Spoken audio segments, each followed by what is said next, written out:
Muslim lang pwede mag-asawa ng 4 kapag kayang buhayin. Alam mo, hindi. May requirements ang Muslim. Hindi nga sinasuggest ng Muslim yan. Pinapayagan lang yan. Magkaiba yung pinapayagan sa sinasuggest. Magkaiba yun. Magkaiba yung pinapayagan sa sinasuggest. Tignan mo, may requirement sa Islam eh. May requirement, in case hindi nyo alam in case hindi nyo alam, 4 ang requirement sa Islam. O baka nga mas marami pa eh. Una, dapat pumapayag ang unang asawa na magkaroon ka ng pangalawa. Dapat pumapayag.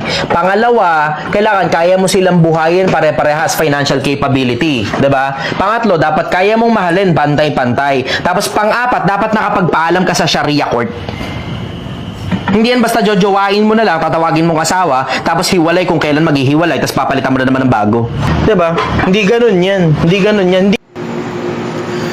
Bismillahirrahmanirrahim. Alhamdulillahi rabbil alamin wassalatu wassalamu ala rasulillah wa ala alihi wa sahbihi ajma'in. Amma ba'd. Assalamualaikum warahmatullahi wabarakatuh. Magbibigay lang tayo ng reaction dito po sa video na to na ang gumawa po ng content, ang pagkakalam ko po is hindi Muslim at hindi naman siya dapat na pagtatanungan kaugnay po sa batas Islamic o special sa batas ng pag-aasawa. Ang kanyang kasagutan ay mali po. Yung sinasabi niya na ano bang tawag dyan, yung mga kondisyon bago pwedeng magdagdag ng asawa ang Muslim.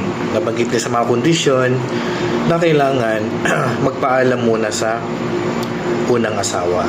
O ang halimbawa, merong nagustuhan yung lalaki na isa, is magpapaalam muna sa una. Yan po ay wala pong basihan dahil hindi naman po kailangan magpaalam. Wala pong katibayan wala sa propeta sallallahu alaihi wasallam, wala sa Quran, wala sa Sunnah, mga sahaba na inutusan muna ang lalaki na magpaalam o yung bagong asawa na magpaalam sa una. So yan po ay mali po. Maliban lang kung may batas sa Pilipinas, pero pinag-usapan natin dito batas ng Islam. Pangalawa, sa Sharia Court. Kung mayroon sa Sharia Court na gano'n, so hindi ko mapangimasukan yun. Pero sa Islam, hindi po kailangan magpaalam sa Sharia Court. Sa batas ng Islam, hindi po kailangan magpaalam sa Sharia Court. So wala pong basihan yan. Maliban na lang kung batas ng Pilipinas po yan.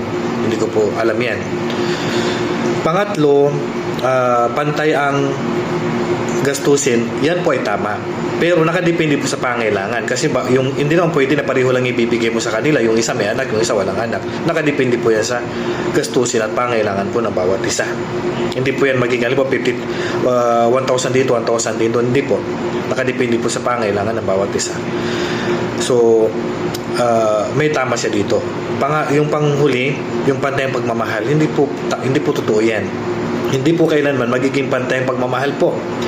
Ang Allah subhanahu wa ta'ala sabi niya, walan tastati'u an ta'dilu bainan nisa'i wala harastum. Hindi kailanman ninyo hindi kayo magiging pantay sa pagmamahal sa inyong mga asawa. Pero wag naman sana na mapabayaan mo yung isang asawa mo dahil mahal mo yung isa. Ibibigay mo pa rin yung karapatan, pero hindi po maiwasan na mas mahal mo yung isa. Pero kailangan maging pantay ka pa rin, maging makatarungan ka pa rin. Huwag maging dahilan yung pagiging mahal mo yung isa na mapapabayaan mo yung isa. Yun naman yung bawal doon. Pero yung pagmamahal, yung puso natin, hindi natin control yan. Kaya mali po yung sinabi niya na kailangan pantay pagmamahal. At panghuli, itanong natin ang mga kaalamang ito sa may alam sa Islam. Hindi po yung walang alam sa Islam. At saka yung mga sumasagot ng ganito, hindi dapat sila nagsasalita ng ganitong bagay dahil wala naman silang alam tungkol sa Islam. So hindi po sila dapat nagsasalita sa mga bagay usapin tungkol sa batas ng Islam. Kasi ang naisasagot talaga nila ay puro mali po. So ito po ay reaction at pagtutuwid lang po sa content na ito na ginawa. Okay? Wallahu a'lam wa sallallahu ala nabiyina Muhammadin wa ala alihi wa sahbihi ajma'in. Assalamualaikum warahmatullahi wabarakatuh.